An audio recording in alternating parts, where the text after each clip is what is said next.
అందులో అనుకునేవారు కూడా ప్రతి ఒక్కరు కూడా మనం హాస్పిటల్ పరిగెత్తి దేవుని ఆరాధించుదాం.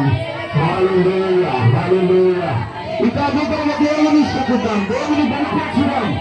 హల్లెలూయా హల్లెలూయా హల్లెలూయా హల్లెలూయా హల్లెలూయా హల్లెలూయా.